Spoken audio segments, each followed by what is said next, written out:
Okay, Mrs. Birch here again for vlog number 4, and we're going to do a little cross-curricular project here, which is a little bit more than gardening. I've been in the garden and I've picked some flowers and leaves, and we're going to do something called Hape Zome, or flower pounding, with our flowers and leaves. It's a cross-curricular project because it will involve pounding or pressing or hitting the leaves and flowers to form a lovely artwork. We're going to make it symmetrical, so there's a bit of maths in there, and for the science you might like to actually try and identify some of the leaves and flowers that you are going to pick from your garden or your neighbourhood. So this is how it goes.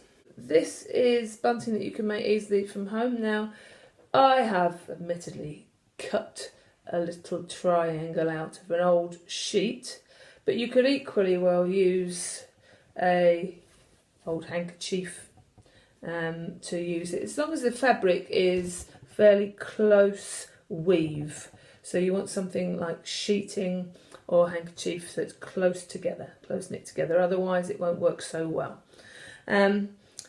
Please ask your parents before you start printing on their hankies or on the sheets. Now these are just simply flowers and leaves from my garden, and you will need a variety. The best ones to get are the ones that are not shiny, not waxy, but contain a lot of water. So experiment, you might not get it right first time, but I've got a selection of different ones here, different colours, different sizes, shapes, and this is what you do. It's dead easy. You get your piece of fabric and you fold it in half to make a sandwich. And you're going to put your leaves and your flowers in between the two layers like this. In between the two layers. Like that.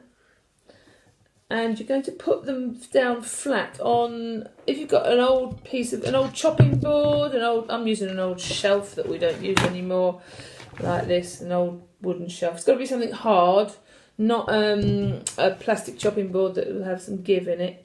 It needs to be something hard. So fold over your piece of fabric, put your petals or leaves in the middle, push it down flat. And this is the tricky bit, you've got to watch your fingers. Kids, if you're doing this, make sure you do it with your parents present. You get a hammer, preferably a smaller one than this, but I didn't have a smaller one than this. And then you hit where those various petals and leaves are.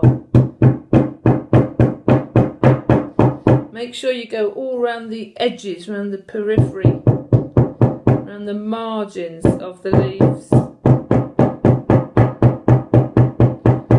Get the idea, and then when you open it up you should have 2 of everything, with the actual thing on one side and the print on the other. Now I haven't hit them for long enough, but if you do it hard enough and all around the edges you'll get a much better print like the one I showed you there. So when you've done that, you can get a drinking straw, staple. Can you see that? Staple it over, put the drinking straw through there, then put a bit of string through the middle of your drinking straw, like that.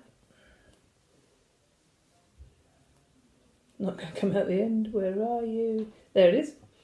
And you can hang it up, and you can put lots of them in a row to make lovely festive bunting for this time of year. Another word of caution, don't pick all the flowers out of your garden. If there's only one of them left of that colour, leave it. But if there's lots, ask your grown-ups whether you can just take 1 or 2 of them to do some printing with. Same with the leaves. And if you've got some herbs in the garden, then you get a lovely smell when you hit them as well. So have fun.